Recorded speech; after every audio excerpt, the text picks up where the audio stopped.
Hi. The subject that is exposed is nervous system, and the team members are Salvador Urita, Sofia Molina, and Marlene Rios. Mm,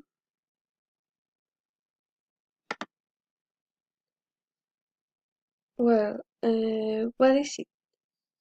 A nervous system organized group of cells specialized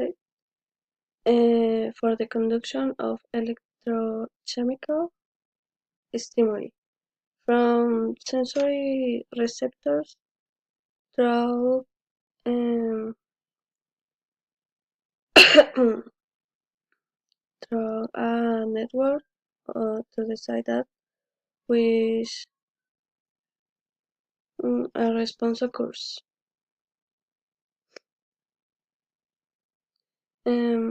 All living organisms mm, are able to detect change within themselves and in the environment, but we'll talk about uh, that later.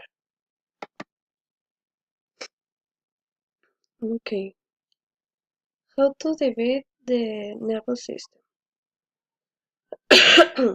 The nervous system in a human is made of the brain, um, spinal cord, sensory organs, and all the neurons that serve as communication channels um, between the organs of the body.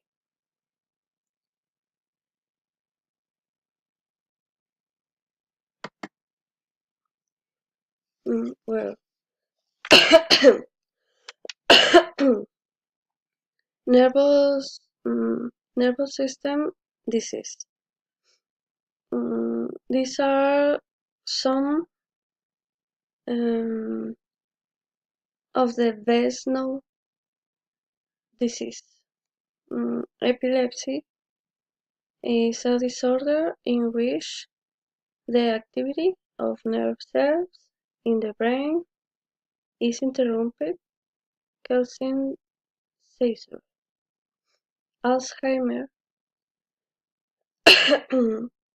is a progressive disease that affects memory and other important mental functions. Tumors. Brain tumors is a mass or growth of abnormal cells in the brain. Multiple sclerosis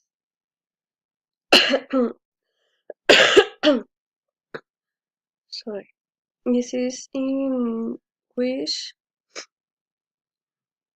the immune system degrades the protective covering of the nerves. Mononeuropathies. It is the damage to a single nerve that produces loss of movement, sensitivity, or other functions of said nerve. Guillain-Barré syndrome and other autoimmune disease is a condition in which the immune system attacks the nerves. To understand a little more about this disease and this system, we will talk more about this.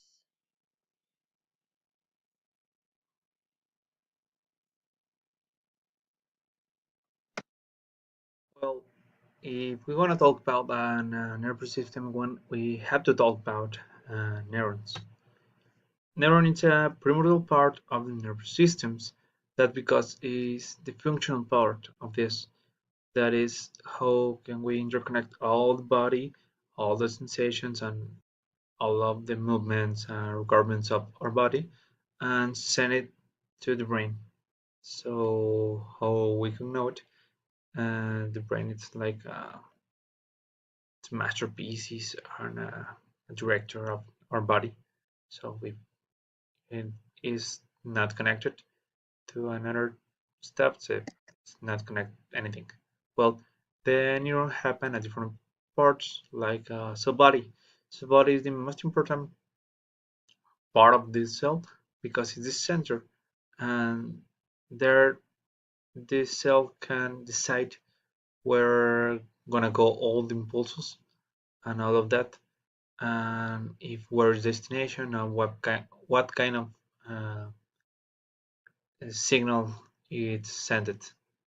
And the dendrites it's where the neuron can receive message from other cells. Is where it's kept all of that and receive and decide to send it again across the axon. Axon is like a tail of the neuron, and it passes messages away from the cell body to another neurons, muscles, or glands on every part of the body that it's needed. Um,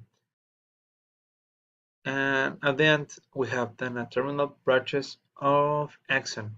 It's there, sorry, where this neuron gonna be connected by another neurons who gonna cap the signals that this neuron sends.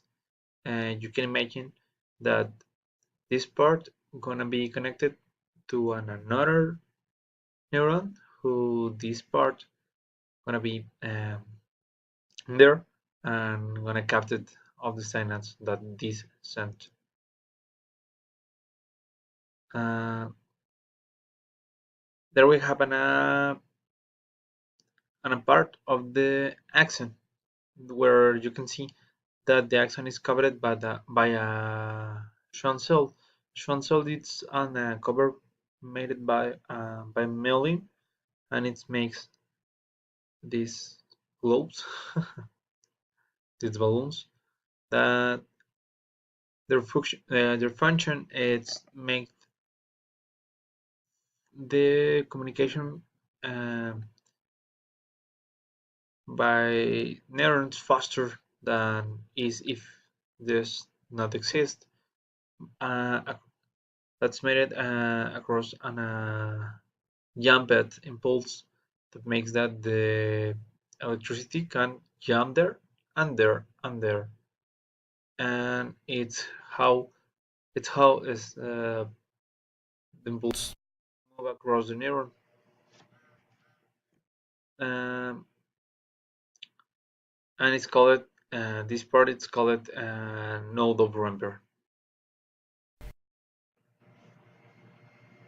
The connection between different neurons is like this is where the terminal and dendrite it's connected and signal it's moved across them, but it could be not like a wire where it just move electrical signal. There occurring a very important process is that it's called synapses. Synapses make that the electrical impulse converted by a biochemical pulse move across there and go there, and that is converted again, but in this case it's converted to an electrical signal again. Synapses. Well, we have a very different kind of neurons, like a multipolar, pseudo-unipolar, bipolar, and unipolar. And that makes that we could think that it's completely different, but if we see, we have the parts of the every neuron, and we can see that they have an same parts. It's very similar, the composition of everyone. They have an dendrites. They have an cell body. Uh, well, someone's have an myelin, but somewhat like this, like cell unipolar have not. But every of them have an action and a sensory receptor. But the important part of this is the difference, because the difference is that we have to know for no for no where we're gonna use it. If we're gonna use about the sensitive uh, things, or can know where is something to perceive it, hot or cold or pain or all of that stuff. Well, we're gonna have to use sensory neurons. There we're gonna have many kind of pseudo-unipolar neurons who make that the signals travel across from our skin, our muscles, and primarily of our brain. If you can see, they haven't Molini at them accent. That's because not all the sensory stimulated have to uh, have to be taken, because uh, that's will be on a lot of information, and we don't wanna saturate our brain. Not well. If we want to talk about a movement or interconnections, or we want to talk about uh, just stay there, we want to talk about multiple kind of neurons. That's because it's faster. As you can see, they have a line and happen a lot of dendrites that it makes that could be connected by more neurons that kind of neuron. Well, all of these factors make that the interconnection uh, of the neurons made an very complex system, and all of the signals has sent it to a brain, where the brain is codified all these signals and converted in actions like a see, actions like a smell, action that could give us could be equilibrated, and this permit us to walk. We could have touched something and raise all of that and sense all of that across our nervous system, feel all out our skin, and we can feel a lot of sense like pain, like this case, or pleasure, like this case, and can stand across the cold and hot, and all of this could make that the body function and still life. Temporal, parietal, occipital, and the limbic lobes. So in this picture we can see the brain, and in the blue part we can see the frontal lobe, in the yellow part we can see the parietal lobe, in the green part we can see the temporal lobe, and in the pink part we can see the occipital lobe. So in down the in down of all these parts we can see the cerebellum and the brain stem. So in this picture we also can see all these parts but in a lateral view. So we got the occipital, parietal, frontal, temporal, and the cerebellum. So now I'm going to talk about the lobes and the functions. So in the frontal lobe is this part, we can association this area to the speech and motor cortex. In the temporal lobe is in this part, and this one we can association this area with the smell, hearing, auditory association area, and in the yellow part we can see the parietal lobe, and we got right here, and this area we are going association with the somatosensory cortex, taste, speech, somatosensory association area, and reading.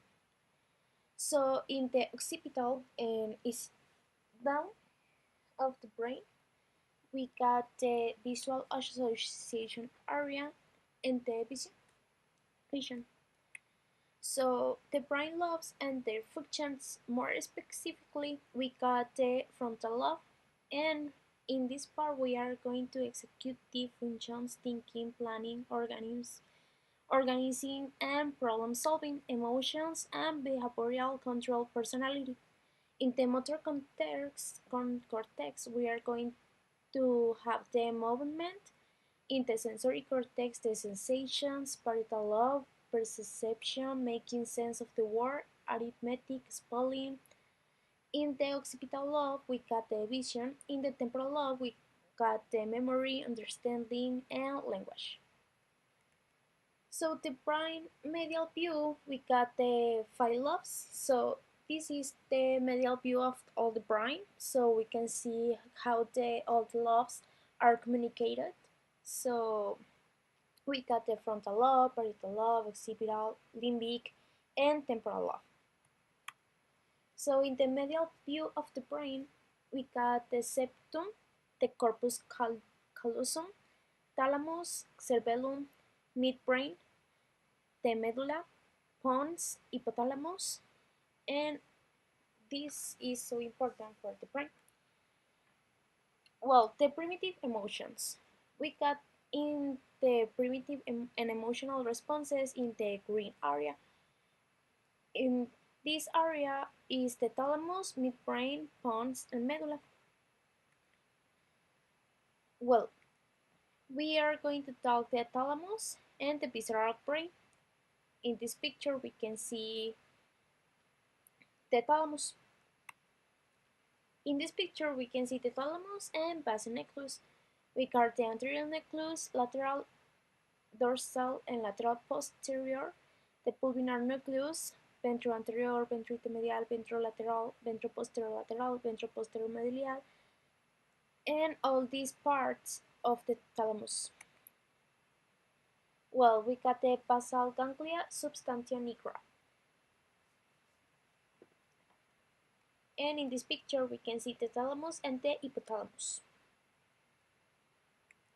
So the limbic system, in the limbic system, we are going to have the memory and the attention part of the brain. So the limbic system we can see is inside of all these lobes, the frontal, parietal, temporal, and occipital. But inside of these lobes, we got the limbic system. In the limbic system, we got the thalamus, and we talk about the thalamus on the before, and the cingulate gyrus, the fornis, amygdala, hippocampus, and parahippocampal gyrus. Okay, this is a magnetic resonance picture of the thalamus.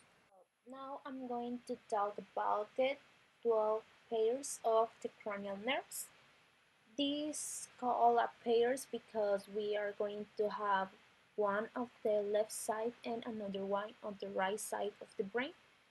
And we got 12, so we can see in the picture the first one is the olfactory, then the optic, the oculomotor, the trochlear, trigeminal, obtuscens, facial, vestibulocochlear, glossopharyngeal, vagus, accessory, and hypogloss.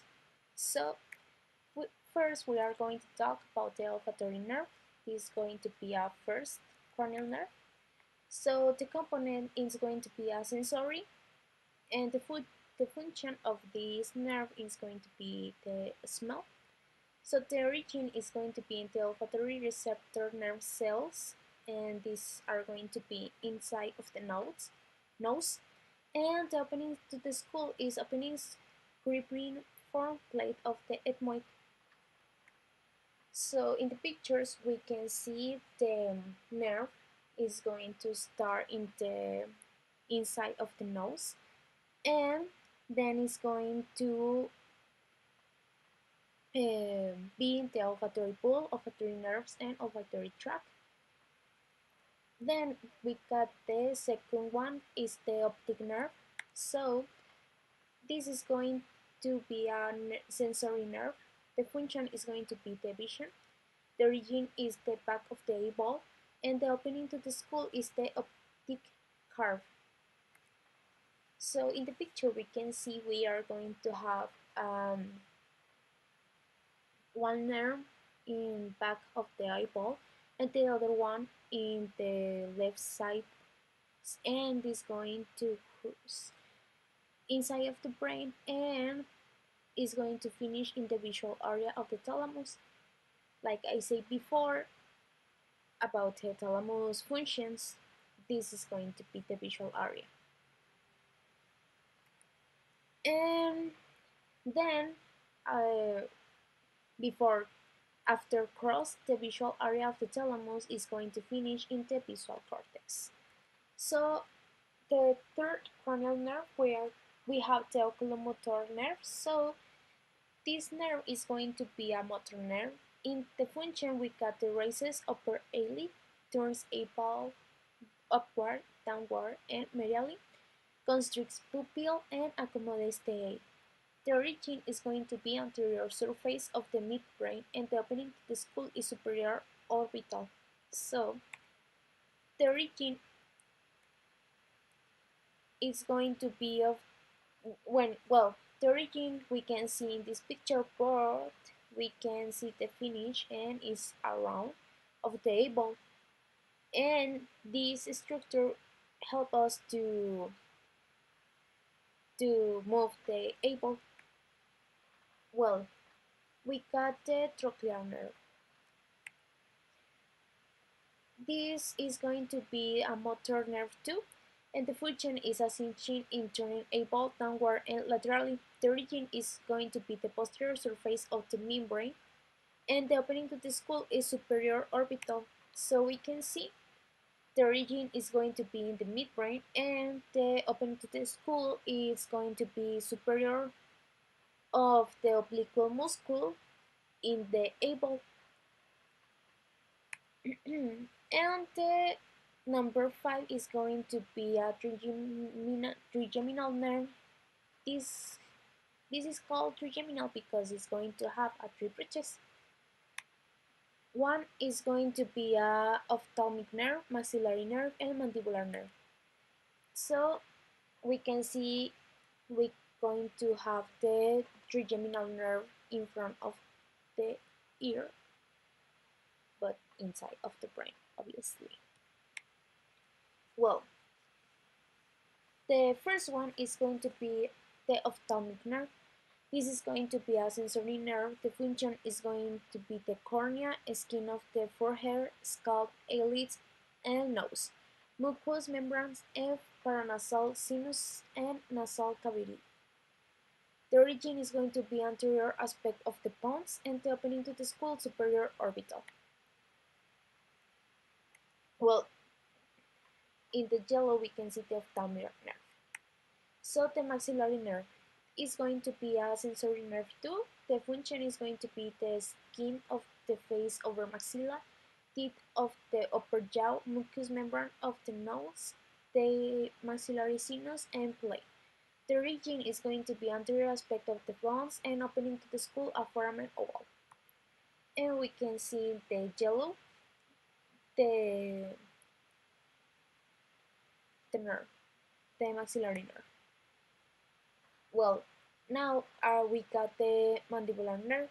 So it's a motor nerve, and the function is muscle of the mastication. Myloid, anterior belly of the gastric, tensor belly palatine, tensor tympani. The region is going to be anterior aspect of the pons, opening to the skull is the foramen rotum. And we can see this is going to be a largest nerve of the trigeminal and is in the yellow. Now the sixth is the abducent nerve. Well, it's going to be a motor nerve. The function is lateral rectus muscle turns laterally. The origin anterior surface of the hindbrain between pons and medulla, the opening to the skull superior orbital. And this is the picture of the abducent nerve. And this is all of my part. Thank you.